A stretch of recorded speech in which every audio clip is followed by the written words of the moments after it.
राज्यसभा में संविधान पर चर्चा का जवाब देते हुए केंद्रीय गृह मंत्री अमित शाह ने कहा कि मोदी सरकार के अगले कार्यकाल में पूरे देश में समान नागरिक संहिता यूसीसी लागू की जाएंगी।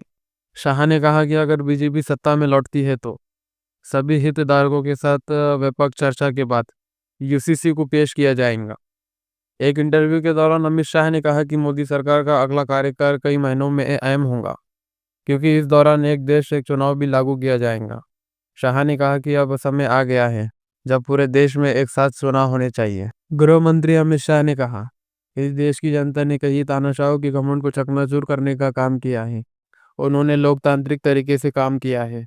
जो लोग कहते थे कि भारत कभी आर्थिक रूप से आत्मनिर्भर नहीं हो पाएगा, उन्हें भी हमारी जनता और संविधान की खूबसूरती ने जवाब दे दिया है।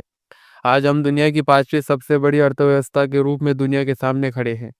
कांग्रेस पर निशाना साधते हुए अमित शाह ने कहा, कांग्रेस ने 55 साल में 77 संशोधन किए हैं। अमित शाह ने आगे कहा है कि सम्मान नागरिक संहिता हम पर एक जिम्मेदारी है, जिसे हमारे संविधान निर्माताओं ने हम पर और हमारी संसद पर और राज्य विधानसभा पर छोड़ा है। संविधान सभा ने हमारे लिए मार्गदर्शक सिद्धांत तय किए थे, उनमें सम्मान नागरिक संहिता भी शामिल है।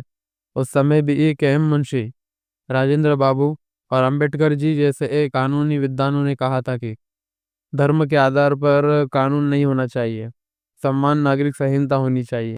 अमित शाह ने कांग्रेस पर हमला करते हुए कहा कि पार्टी को तो वे परिवार की संपत्ति मानते थे, लेकिन संविधान को भी परिवार की इस संपत्ति बनाने की कोशिश की है। उन्होंने कोई भी काम नियम अनुसार नहीं किया है। जमीन का एक टुकड़ा दे दिया गया, 35A को बदल दिया गया। अमित शाह ने कहा कि आम चुनाव में संविधान को हवा में लहराया गया। संविधान एक आस्था है और उसका सम्मान होना चाहिए। ये कोई मुद्दा नहीं है जिसे हवा में लहराया जाए।